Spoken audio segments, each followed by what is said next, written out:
Ito at mga volunteer probation assistant ng Pangasinan na Parole and Probation Office 2. Nagturo po ng salita ng Diyos sa mga parolado at probationaries. Tama?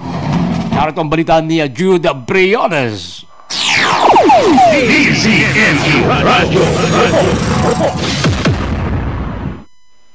Sa isinagawang Crime Prevention Week ng Pangasinan Parole and Probation Office 2, kamakailan sa Covered Court ng Barangay Tumana West, Rosales, Pangasinan, ay nagturo ng mga salita ng Diyos ang mga pastor mula sa iba't ibang sikta ng relihiyon na mga volunteer sa probation assistant ng Pangasinan Parole and Probation Office 2.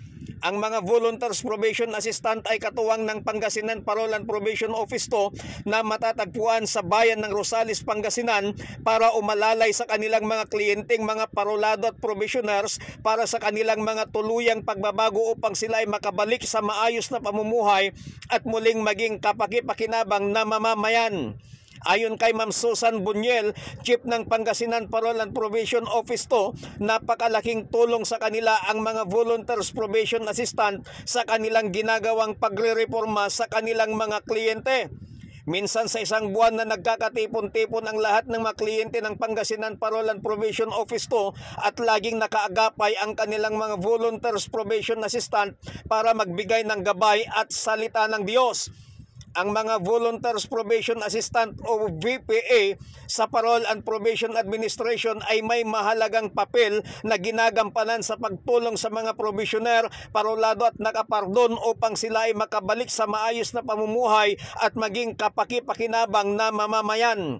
Maliban sa pagtuturo ng salita ng Diyos na ginagawa ng mga volunteer sa probation assistant, ay nagbibigay sila ng moral support at paggabay upang maiwasan ang pagbabalik sa maling landas sa mga kliyente ng parole and probation at sumusuporta ang mga ito sa mga aktibidad para sa reforma at pagbabagong buhay gaya ng values formation, livelihood programs at iba pang mga intervention na activities. Kaya labis-labis ang pasasalamat ni Ma'am Susan Bunyel at ng kanilang buong opisina ang mga sakripisyong ibinibigay ng kanilang mga volunteer sa probation assistant. Hinahangaan din ni Ma'am Susan Bunyel ang dedikasyon at pagmamahal ng kanilang mga volunteer sa probation assistant sa kanilang pagtupad sa kanilang tungkulin kahit wala silang natatanggap na sweldo o anumang pinansyal na tulong.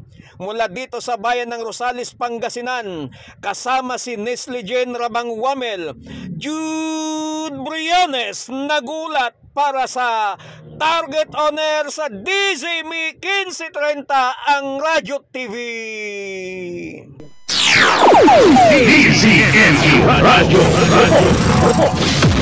Maraming salamat kay Jude Briones. Ayan